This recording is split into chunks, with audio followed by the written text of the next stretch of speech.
No cameras were allowed. No aides spoke afterward. Yet whispers from inside Buckingham Palace paint a haunting picture of a council room showdown that shattered royal protocol.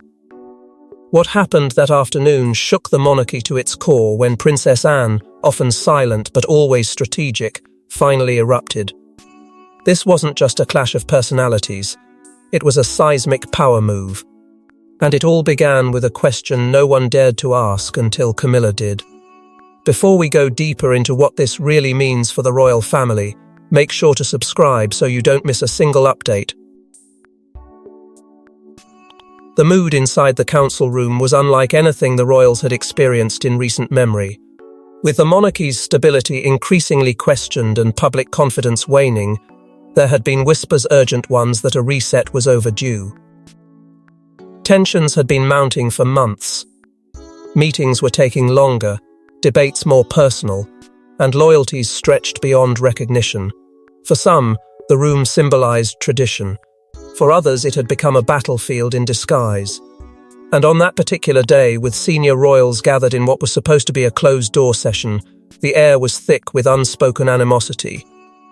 The walls may not have ears, but they had memory. What triggered the confrontation wasn't a sudden act of defiance, it was a slow build, a pressure cooker finally whistling.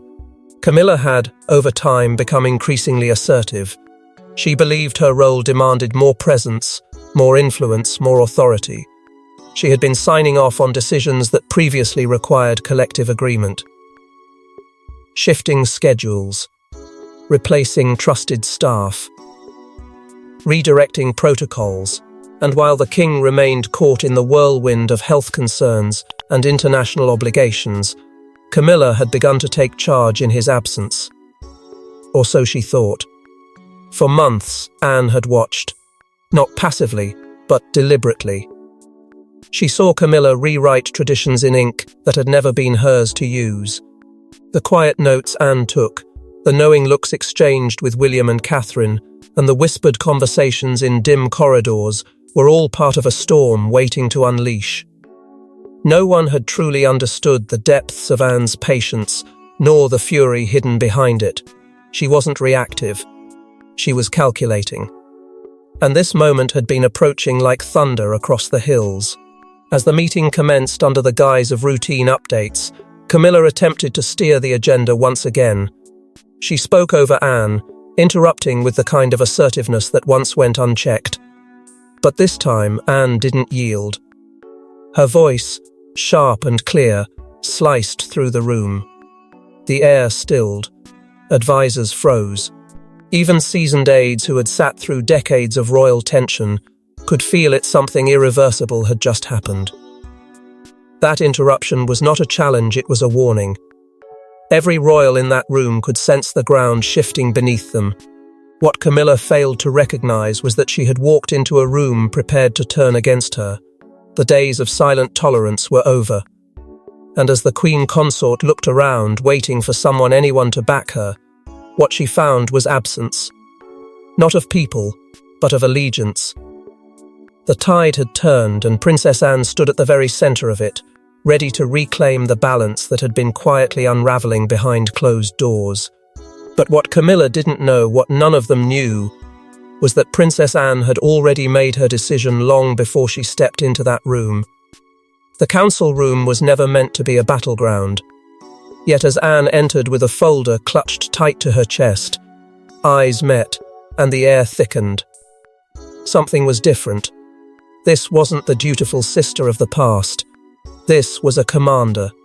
And across the table, Camilla leaned in, smiling faintly, unaware she was walking into an ambush dressed as protocol. For centuries, the council room had served as the monarchy's most sacred chamber of strategy, a place where words carried the weight of law, and silence could dethrone a king. Tucked behind corridors the public would never see, its circular design was meant to signify unity. But today, it betrayed its own symbolism. Power radiated from every chair, but it was clear that only one person truly commanded attention. Princess Anne's arrival wasn't an entrance, it was a declaration. Prince William sat with the stiffness of a man who already knew too much. Edward, more reserved, glanced between the players like a man caught between fire and frost. Two senior advisors lingered close, uncertain whether they were observers or casualties in waiting. The moment Anne walked in, everything shifted. Her posture, the grip on the folder, the way her eyes didn't search for approval, they all signaled a break from tradition. She wasn't there to discuss. She was there to dismantle. Camilla, oblivious or perhaps willfully ignorant, launched into her opening address with the same performative charm she had perfected over the years. Her tone, overly warm, landed flat against the growing tension. She spoke of needing to modernize communication and streamline internal hierarchies, phrases she had used before to mask deeper overreaches. But today, each word sounded like a match striking closer to kerosene. And then, without warning, Anne spoke. There was no raised voice, no dramatics, just a perfectly timed interruption that carved through the room. Camilla paused, startled but not yet alarmed. Anne didn't blink. She laid the folder on the polished oak table like a sword on a battlefield, her fingers lingering just long enough for everyone to realize it meant something. For a moment, no one moved. The silence wasn't awkward, it was anticipatory. A breath held before a storm. Camilla, still seated, tried to resume.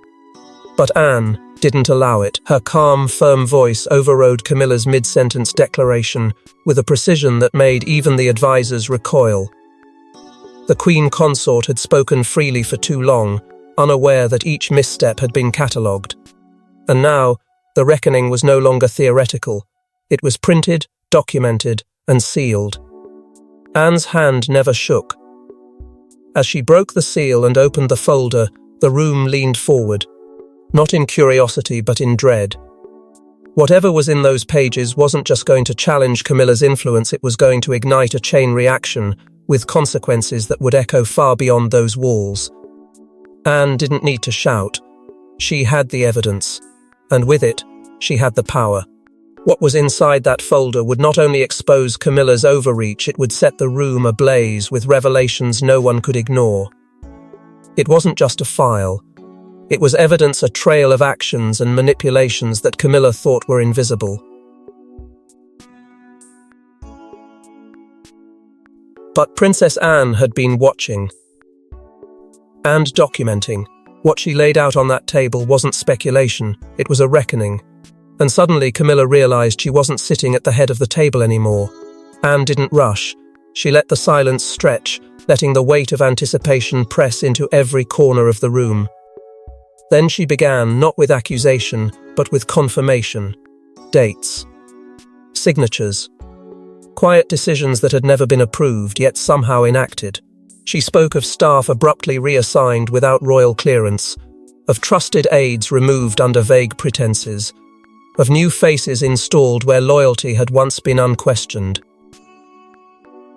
Each revelation landed heavier than the last, not because it was dramatic, but because it was undeniable. The pages turned slowly, deliberately.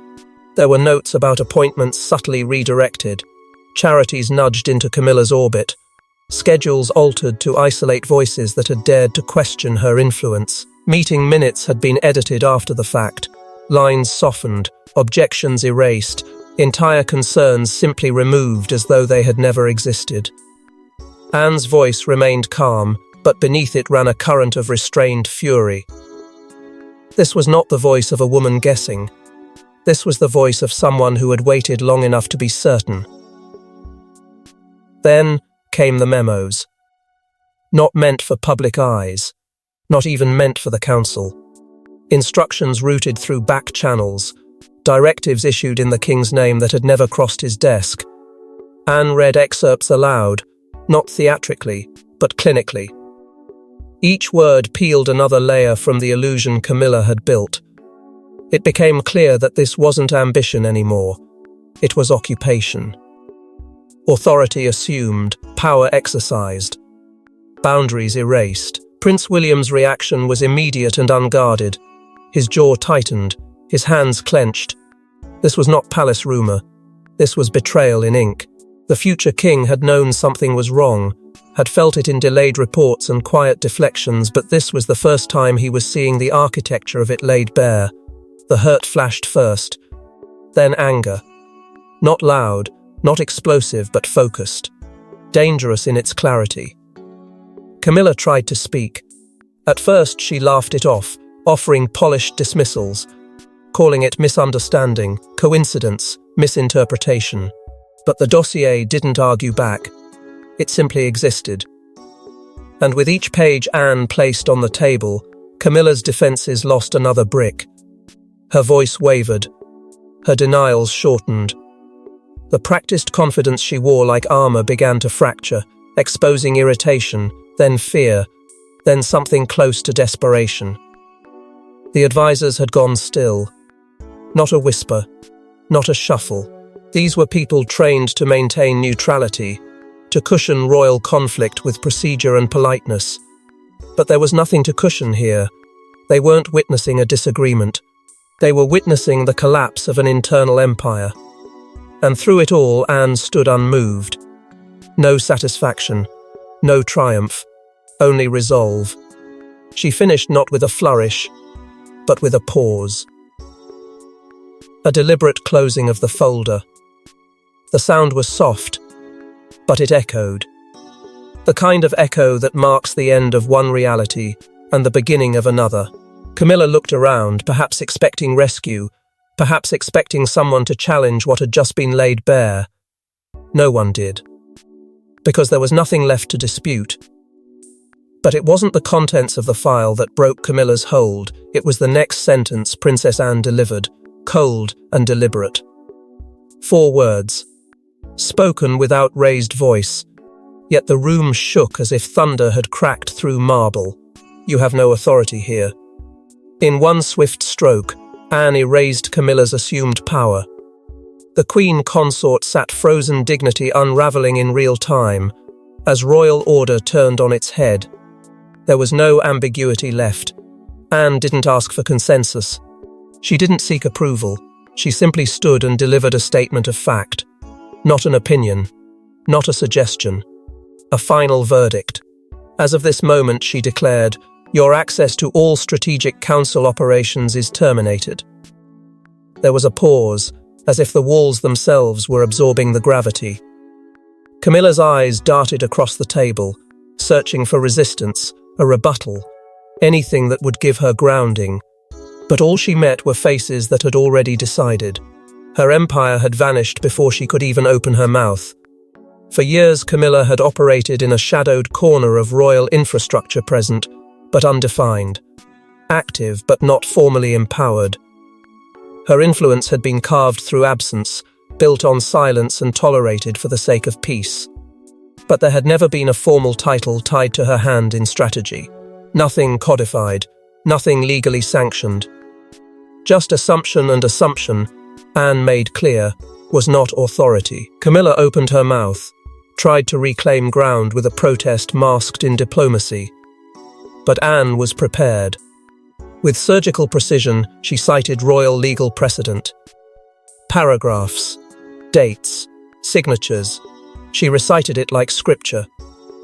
Not only was Camilla unauthorized to act on behalf of the council, but any directives she issued post-dated specific clauses of the sovereign's oversight. She wasn't just being overruled, she had acted without any legal foundation. And now, that foundation was being erased in real time. The weight of the moment didn't lie in shouting or spectacle. It lay in how clean the severance was. Advisors, previously motionless, moved only at Anne's signal. They began collecting documents. Camilla had brought in notes, marked files, electronic devices. Quietly, efficiently. It wasn't just a removal. It was a symbolic exorcism, one that echoed the crown's will without the king ever needing to speak. It was Anne's authority, but the silence from others made it law. Across the table, Prince William exchanged a brief glance with Catherine. No words were spoken, but it was clear they weren't surprised. They had known this was coming. Maybe they'd even helped make it happen. Catherine's face remained unreadable, but her stillness radiated calm confidence. This wasn't chaos. This was cleansing. and Camilla's place within that sacred circle of power had just been excised with surgical precision. For Camilla, it was the end of her illusion. She sat there, stripped of titles no one had given her, privileges she'd claimed but never earned.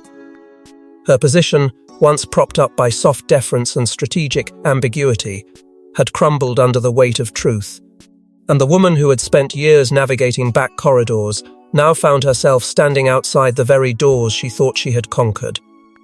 But royal battles aren't won with words alone. Behind Anne's power move was a force greater than herself, one that had been silently gathering momentum. They called her the future. But Catherine wasn't waiting. Together with Anne, they orchestrated a silent alliance, a new order, born not from tradition, but from conviction.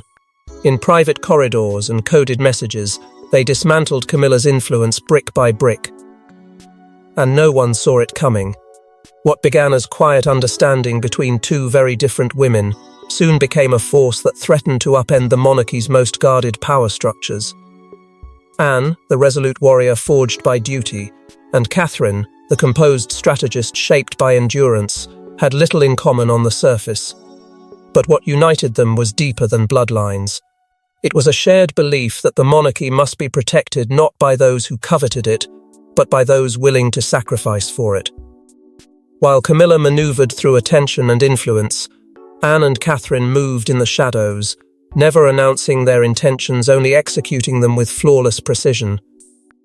Camilla never suspected it. That was the brilliance of it all.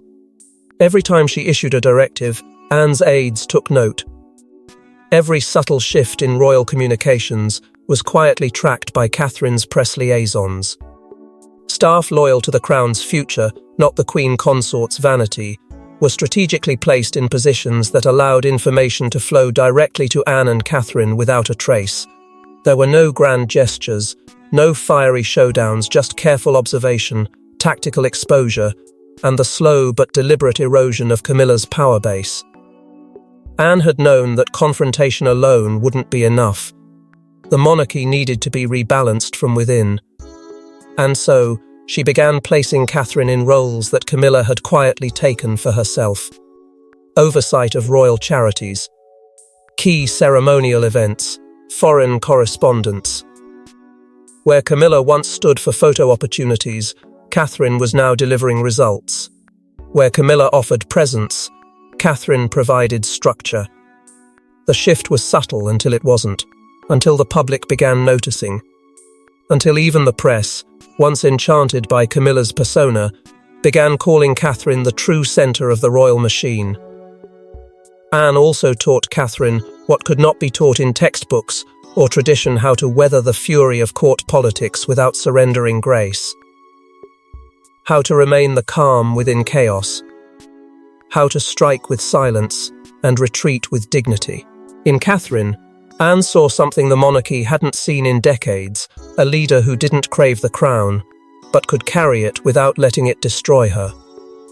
The traditions Camilla had tried to reshape in her image, titles, orders of appearance, influence over protocol, were one by one reclaimed.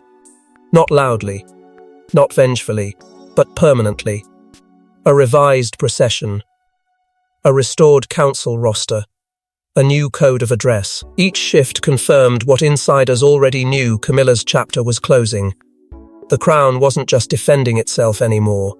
It was evolving, quietly, deliberately, under the stewardship of two women who understood what legacy truly meant.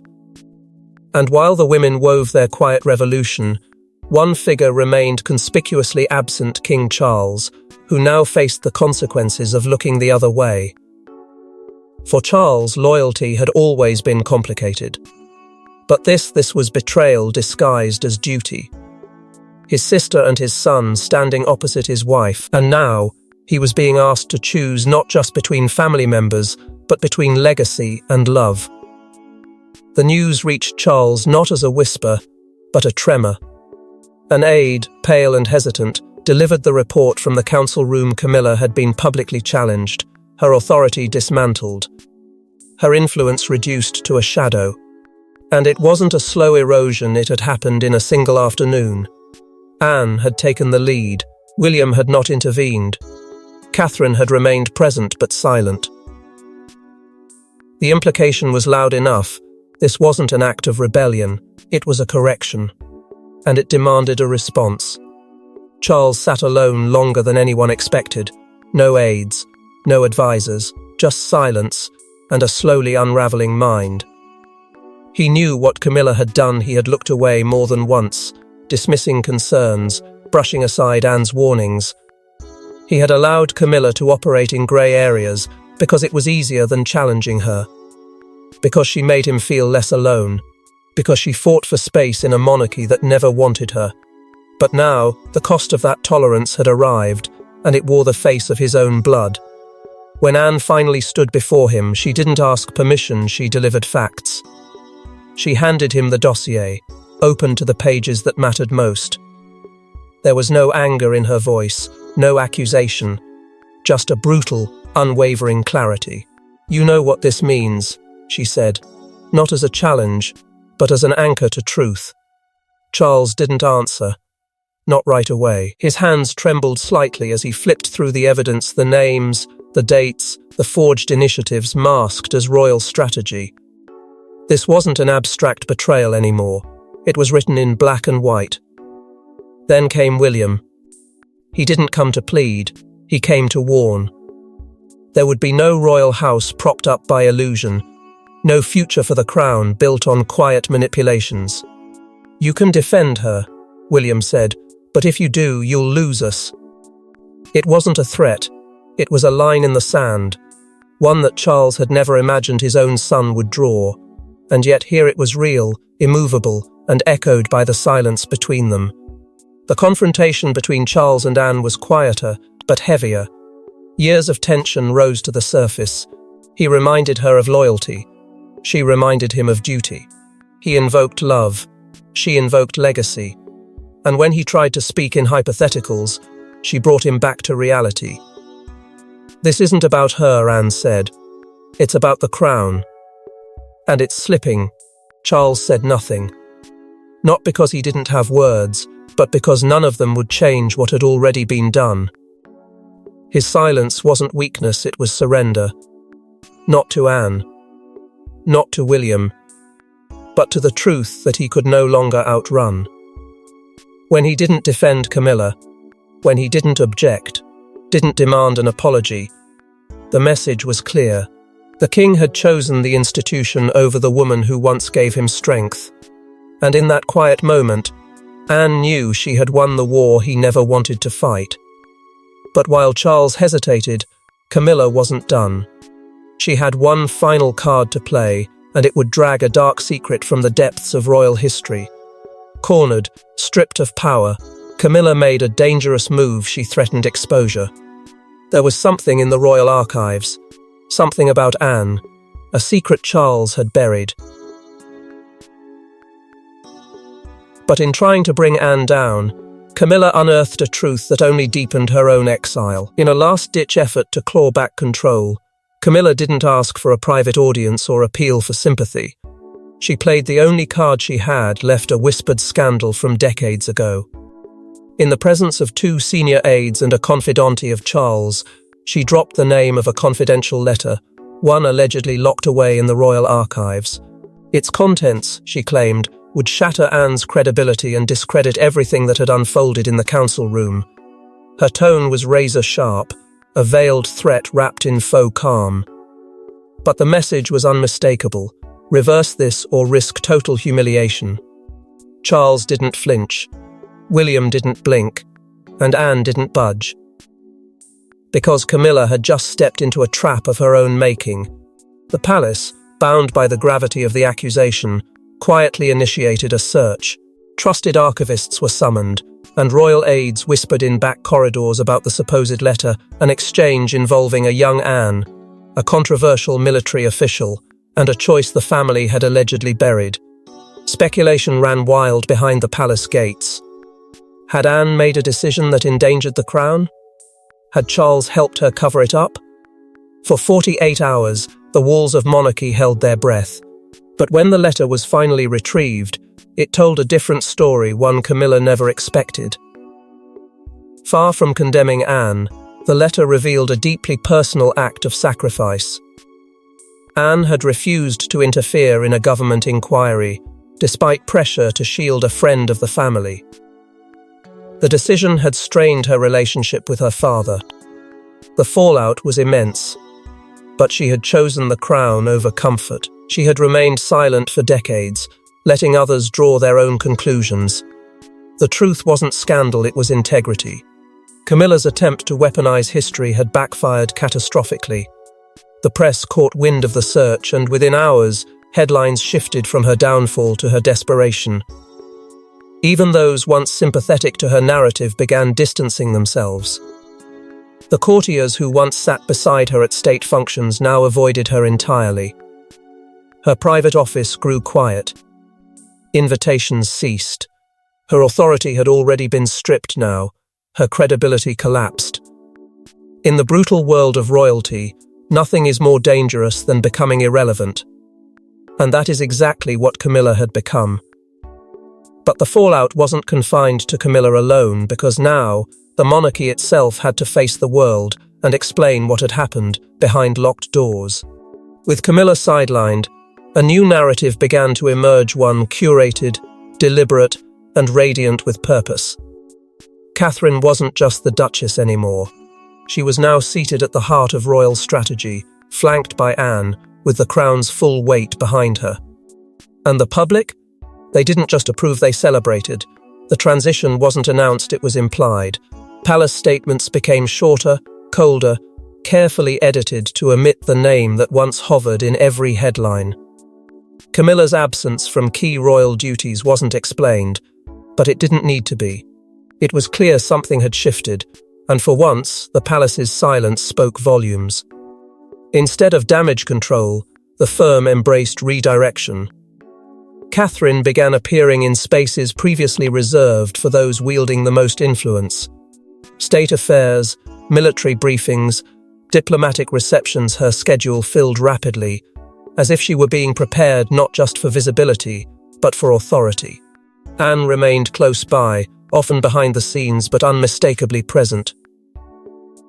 When Catherine walked into meetings, Anne was at her side, not as a guardian, but as a mentor. As the monarchy's most seasoned strategist, Anne's quiet guidance made one thing very clear: this wasn't a temporary reshuffle. It was a handover, a transfer of trust. And this time, it was happening in plain sight.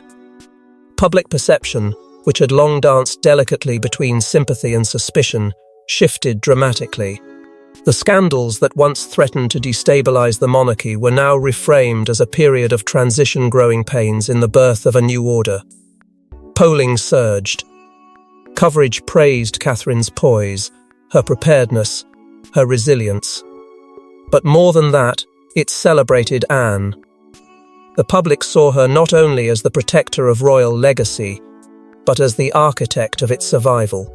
Together, the two women became something rare in royal history, a partnership forged in mutual respect rather than rivalry. Behind the walls of power, the council room underwent its own transformation. Documents revealed structural changes, roles reassigned, oversight rebalanced, decision-making protocols tightened. There would be no more ambiguity, no more power by assumption. What Camilla had exploited through backdoor influence was now sealed shut through policy. And while the changes were never attributed to any one person, everyone knew whose fingerprints were on the reforms. Anne had designed the locks. Catherine now held the keys. As for Camilla, her new quiet role was framed as a necessary reprieve, an overseas visit for diplomatic rest, a lighter schedule to support the king's evolving needs. But no one believed it. It was exile, polished and rebranded. She had not disappeared, but she had been displaced, removed from the inner sanctum.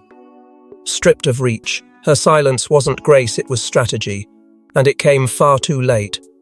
But in the monarchy, no shift ever comes without consequence, and one final surprise was about to shake even the most prepared royal insiders. Just when the dust seemed to settle, a royal solicitor emerged with a document that no one expected: a sealed will from Queen Elizabeth II. Its contents? A direct instruction about the future of royal power. And it named one woman, not Camilla, not even Charles, but the one who had just evicted a queen consort from power. The envelope bore the Queen's own seal, unbroken since the day it was entrusted to the palace's most secure legal archives. For months it had been untouched, protected under layers of confidentiality. But in light of the recent upheaval, legal counsel deemed it time to open what the Queen herself had classified as her personal directive for legacy continuity. It was not a public will, nor was it ceremonial. This was a private declaration, unfiltered, untouched by protocol.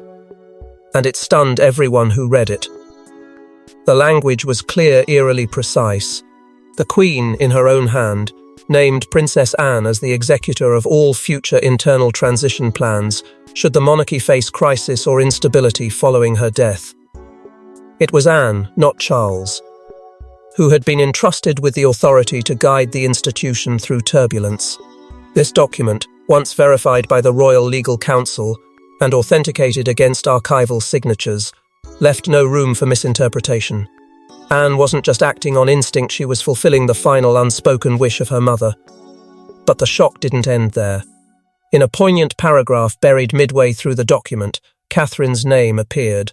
The Queen described her not by title, but by role, the spiritual and public anchor of the Crown's future.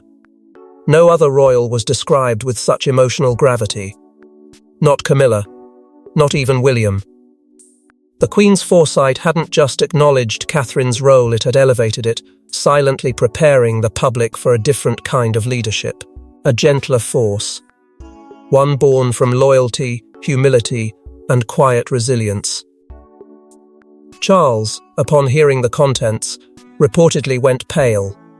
This wasn't defiance, it was preordained. The revelation reframed everything that had happened in the council room, every choice Anne had made, every action Catherine had taken. None of it had been a rebellion. It had been succession executed not by crown or coronation, but by decree from the one monarch whose judgment remained unquestioned even in death. News of the directive spread like wildfire within the palace. Though its full content wasn't released to the public, trusted insiders confirmed its authenticity. The media caught wind, and headlines ignited with praise for Anne's steady hand and Catherine's ascension. The public didn't resist the shift, they embraced it. This wasn't a scandal. It was a course correction, a restoration of values the Crown had nearly lost. And so, in one whispered order and one thunderous eviction, the future of the British monarchy was rewritten not by birthright, but by sheer, unwavering will. Thanks for watching. Please don't forget to like and subscribe, and we will see you in next one.